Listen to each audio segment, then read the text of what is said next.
Prophets versus Empires. This podcast was originally recorded in Hebrew and features AI-generated English dubbing. The voices are not those of the original speaker. Recap of Chapter 6, The End of Days and the Days of the Final Judgment.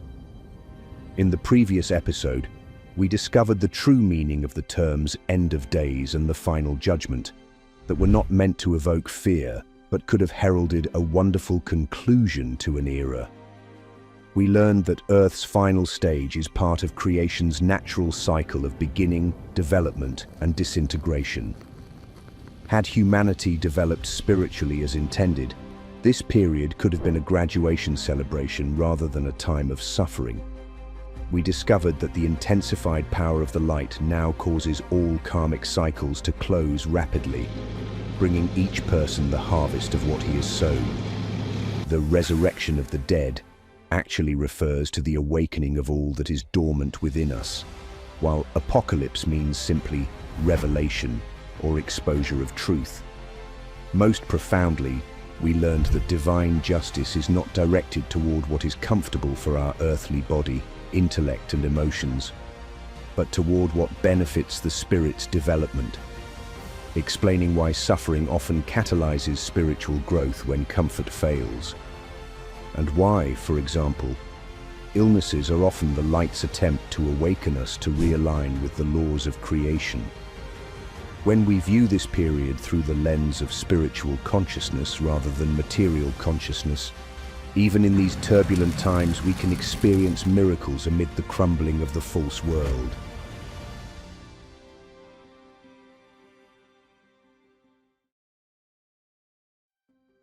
Chapter 7. The Spiritual Leadership of the New World. 144,000 sealed on their foreheads. Revelation 7:3. What can be done to change reality? What can give us hope? The answers to these questions have already been addressed throughout the fabric of this entire series. However, as we approach the conclusion, I would like to answer them from an even higher perspective. This is because, for a small number of listeners, this explanation might succeed in touching their spirit, and if their intellect does not interfere and begin, as usual, to sow doubts, they may start to remember the promise their spirits made thousands of years ago. As we have already said, the most well-known prophecy about the days of the final judgment is probably the Book of Revelation, or by its other name, the Revelation of John. This prophecy describes, in many images, the events of the end of days and the final judgment. Not all of these images are precise, and most are very difficult to understand without higher inspiration and help from above, which is why the Book of Revelation has often been subject to many misinterpretations. John the Baptist channeled this prophecy, apparently about 200 years after Jesus' death, to a prophetess who was illiterate. Since she could not write it down herself, she passed it to someone else to record, with the explicit request that her name not be mentioned, as she was only a channel for John the Baptist. In this prophecy, John speaks of 144,000 human spirits who promise to stand ready at the days of the final judgment and assist in the necessary transformation that humanity would have to undergo. I would like to explain what is the role of these human spirits in the present time and why they must awaken to their promise. All these spirits, similar to the priests in ancient times, have potentially access and closeness to the neutral power.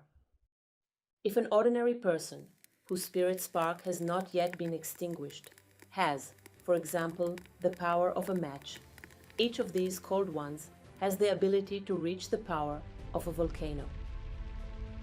Through this power, they can and must act on the spiritual ethereal plane and thereby positively influence the events of the days of the final judgment.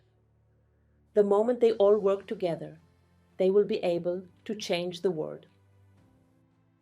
The first role of the called ones is to preserve the spiritual consciousness.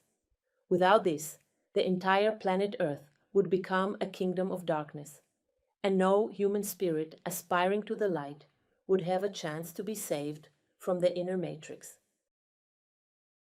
There are currently about 8 billion people on planet Earth. Most possess a material consciousness, meaning that they think only about material and earthly things and act accordingly. And a significant portion of them have already truly sunk into the depths of the darkness and created absolute evil there: murderers, thieves, pedophiles, etc. Because of this, the thought world surrounding the planet is like a cloud, blacker than black, that threatens to turn Earth into a permanent eternal stronghold of the darkness. Remember, darkness is not necessarily evil, but rather a state of disconnection from the light.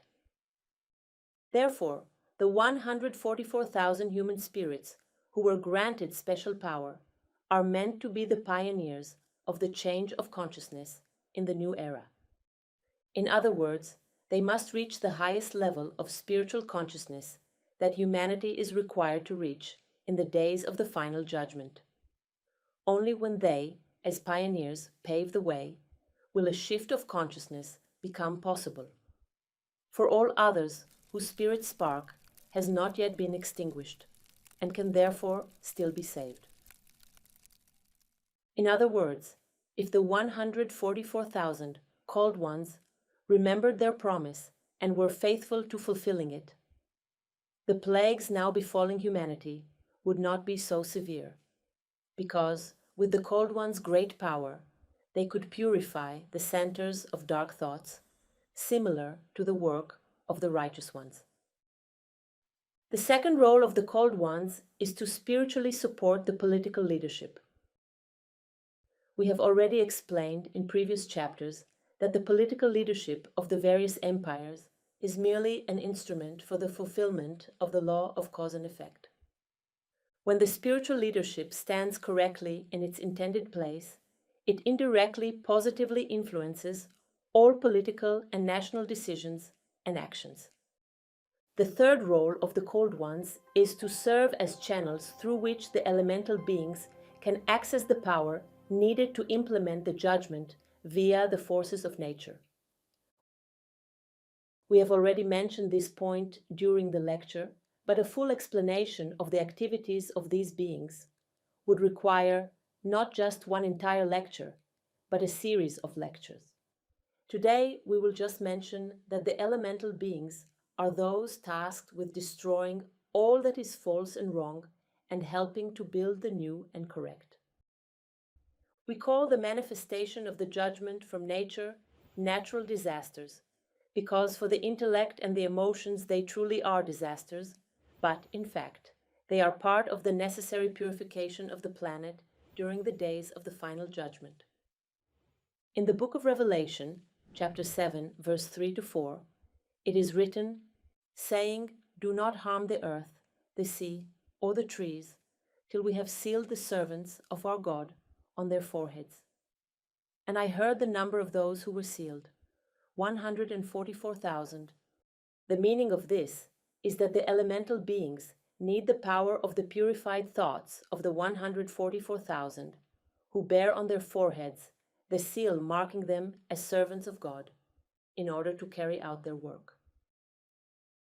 The intellect cannot comprehend these connections at all, so don't even try to use it. So immense is the capacity of the human spirit to shape the world, but unfortunately, our narrow-mindedness is equally as great, since we have become slaves to our intellect and emotions.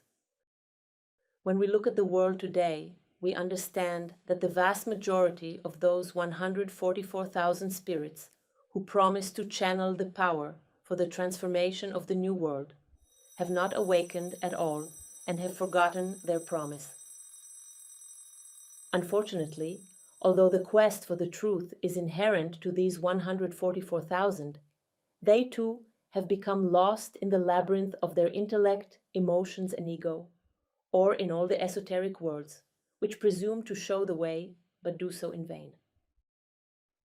Instead of purifying the world with the power given to them, they poison it, and thereby effectively surrender it to the darkness. Remember, in the earthly world, the more material power a person has, the more people serve him. But in the spiritual world, it is exactly the opposite. The more spiritual power a person has, the more people he must serve, and the greater the responsibility he bears. Therefore, the self-purification of anyone called to spiritual leadership corrects the world, while his failure destroys it. Where in the world today can we find the place to which the neutral power flows most abundantly, as it did in the time of the great temple in Jerusalem? Where is the leadership of the 144,000? And what exactly is required of the 144,000 called ones to truly fulfill what they promised? Even if your intellect does not understand or remember everything you have heard today, if your spirit is awake, it has heard the call. And if that is the case, then I invite you to join the international school, Alma School for Humanity, and discover the answers to these great questions for yourselves. Amen.